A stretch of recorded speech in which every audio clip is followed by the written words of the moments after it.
ವಿಚಾರದ ಬಗ್ಗೆ ಮಾತನಾಡೋಕೆ ಸ್ವತಃ ಸುಧಾಮೂರ್ತಿ ಅವರು ಸಿಕ್ಕಿದ್ದಾರೆ. ಅಮ್ಮ ನಮಸ್ಕಾರ. ನಮಗ್ ತುಂಬಾ ಖುಷಿ ಆಗ್ತಾ ಇದೆ, ನಮಗ್ ತುಂಬಾ ಹೆಮ್ಮೆ ಆಗ್ತಾ ಇದೆ. ಸೊ ನಿಮಗ್ ವಿಷಯ ಗೊತ್ತಾಯ್ತಾ? ಯಾವಾಗ ಗೊತ್ತಾಯ್ತು? ಯಾರು ಫೋನ್ ಮಾಡಿದ್ರು ಅಂತ? ಈಗ 1 ನಿಮಿಷದ ಹಿಂದೆ ಗೊತ್ತಾಯ್ತು. ಏನ್ ಹೇಳ್ತೀರಮ್ಮ? ಫಸ್ಟ್ ಕಾಲ್ ಮಾಡಿದ್ದು ನನಗೆ. ಓಕೆ, ಸೂಪರ್, ಕಂಗ್ರಾಚುಲೇಷನ್ಸ್ ಅಮ್ಮ. ಎಂತ ದಿನದಂದು ಶುಭ ಸುದ್ದಿ ಅಂತ.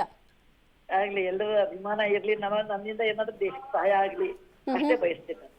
ಸಾಮಾನ್ಯವಾಗಿ ರಾಜ್ಯಸಭೆಗೆ ನಾಮನಿರ್ದೇಶನ ಅಂದಾಗ ವಿವಿಧ ಕ್ಷೇತ್ರದಲ್ಲಿ ಸಾಧನೆ ಮಾಡಿದವರ ಪಟ್ಟಿಯನ್ನ ಯಾವಾಗ್ಲೂ ನಾವು ನೋಡ್ತಾ ಇದ್ದಾಗ ನಮ್ಮೆಲ್ಲರಿಗೂ ಒಂದು ಕೊರಗಿರ್ತಾ ಇತ್ತು, ಸುಧಾಮೂರ್ತಿ ಅವರ ಹೆಸರು ಯಾವಾಗ ಬರುತ್ತೆ ಅಂತ. ಫೈನಲಿ ಅದು ಈಡೇರ್ತು. ಸೊ ಮನೆಯಲ್ಲಿ ಎಷ್ಟು ಖುಷಿ ಇದೆ? ಎಕ್ಸ್ಪೆಕ್ಟ್ ಮಾಡಿದ್ರಾ ಇದನ್ನ? ಇಲ್ಲ, ನಾನು ಇವಾಗ ವಿದೇಶದಲ್ಲಿ ಇದ್ದೀನಿ. ಈಗ ನಾನು ವಿದೇಶದಲ್ಲಿದ್ದೀನಿ. ವಿದೇಶದಲ್ಲಿದ್ದೀರಾ? ಓಕೆ. ಫ್ಯಾಮಿಲಿಲೆಲ್ಲ ವಿಷಯ ಗೊತ್ತಾಯ್ತಮ್ಮ? ಇನ್ನು ಗೊತ್ತಿಲ್ಲ. ಈಗ ನೀವು ಹೇಳಿದ್ಮೇಲೆ ಇನ್ನೆಲ್ಲರೂ ಗೊತ್ತೇ ಹೇಳ್ಬೇಕು. ಓಕೆ. ಈ ಹಿಂದೆ ಏನಾದ್ರು ಚರ್ಚೆಗಳಾಗಿತ್ತಾ? ಯಾಕಂದ್ರೆ ಹಿಂದೆ ಒಂದ್ಸಲ ಪರಿಷತ್ಗೂ ಕೂಡ ನಿಮ್ಮನ್ನ ನಾಮನಿರ್ದೇಶನ ಮಾಡ್ಬೇಕು ಅಂತ ಒಂದ್ ಚರ್ಚೆ ಇತ್ತು. ನನಗೇನು ಅದೇನು ಗೊತ್ತಿಲ್ಲ. ಏನು ಗೊತ್ತಿಲ್ಲ. ಇವತ್ತು ಮೋದಿಜಿ ಅವ್ರು ಟ್ವೀಟ್ ಮಾಡಿದ್ಮೇಲೆ ಗೊತ್ತಾಯ್ತು. ಅವ್ರಿಗೆ ಅನೇಕ ಧನ್ಯವಾದಗಳು. ಇದ್ರ ಜೊತೆಗೆ ಸಮಾಜಕ್ಕೆ ಏನೊಂದು ಸಂದೇಶವನ್ನ ಕೊಡೋದಕ್ಕೆ ಬಯಸ್ತೀರಿ ಅಂತ ಈ ಮೂಲಕ?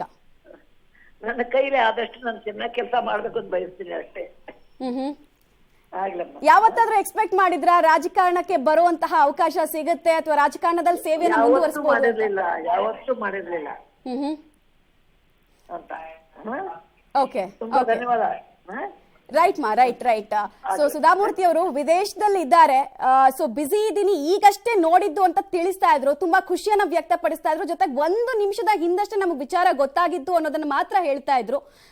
ಬಹುಶಃ ಮುಂದಿನ ಒಂದ್ ಸ್ವಲ್ಪ ಹೊತ್ತಲ್ಲಿ ಬಿಜೆಪಿ ನಾಯಕರು ಕರೆ ಮಾಡಬಹುದು, ಆ ವಿಚಾರವನ್ನ ತಿಳಿಸಬಹುದು ಅನ್ನುವಂಥದ್ದು ಅನ್ಸುತ್ತೆ. ಈಗ ಜಸ್ಟ್ 1 ಮಿನಿಟ್ ಬ್ಯಾಕ್ ನಿಮ್ಮ ಮೂಲಕನೇ ವಿಷಯ ಗೊತ್ತಾಗಿದ್ದು ಅನ್ನೋದನ್ನ ತಿಳಿಸ್ತಾ ಇದ್ರು.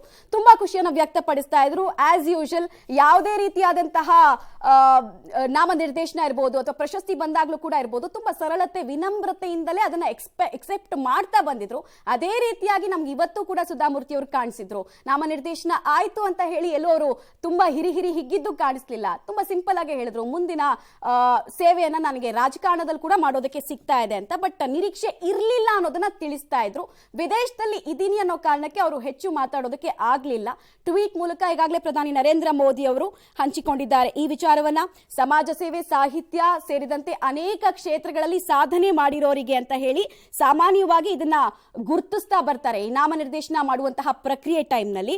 ಸೊ ಪದ್ಮಶ್ರೀ ಅಥವಾ ಪದ್ಮಭೂಷಣ ಇರಬಹುದು, ಪುರಸ್ಕೃತರಿರಬಹುದು, ಇಂಥವ್ರನ್ನೆಲ್ಲ ಸಾಮಾನ್ಯವಾಗಿ ಮೋದಿ ಸರ್ಕಾರ ಗುರುತು ಮಾಡ್ತಾ ಇದ್ದು ಯಾವ ರೀತಿ ಅನ್ನೋದನ್ನ ನಾವೆಲ್ಲ ಕಂಡ್ಕೊಂಡು ಬರ್ತಾ ಇದ್ವಿ. ಇನ್ಫ್ಯಾಕ್ಟ್ ರಾಜ್ಯಸಭೆಯಲ್ಲೂ ಕೂಡ ಇಂಥದ್ದೊಂದು ಎಕ್ಸ್ಪೆಕ್ಟೇಷನ್ ದೀರ್ಘಕಾಲದಿಂದ ಇತ್ತು. ಫೈನಲಿ ಕೇಂದ್ರದಿಂದ ಸುಧಾಮೂರ್ತಿ ಅವರ ನಾಮನಿರ್ದೇಶನ ಆಗಿದೆ.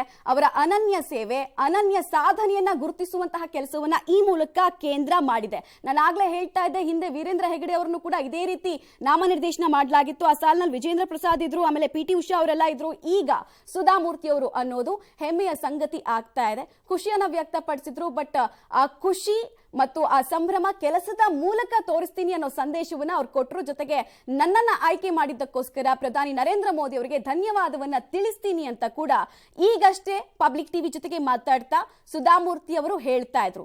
ಸಂತಸಗೊಂಡಿದ್ದಾರೆ. ಇಡೀ ಕುಟುಂಬಕ್ಕೆ ವಿಚಾರ ಗೊತ್ತಿರಲಿಲ್ಲ, ನಾವು ಎಕ್ಸ್ಪೆಕ್ಟೇ ಮಾಡಿರಲಿಲ್ಲ. ತುಂಬಾ ಅನ್ಎಕ್ಸ್ಪೆಕ್ಟೆಡ್ ಇದು. ಅನ್ಎಕ್ಸ್ಪೆಕ್ಟೆಡ್ ಆಗಿ ಒಳ್ಳೆ ದಿನನೇ ಬಂದಿದೆ. ಡಬಲ್ ಖುಷಿ ಅನ್ನುವಂತಹ ವಿಚಾರವನ್ನು ಹೇಳಿದ್ರು.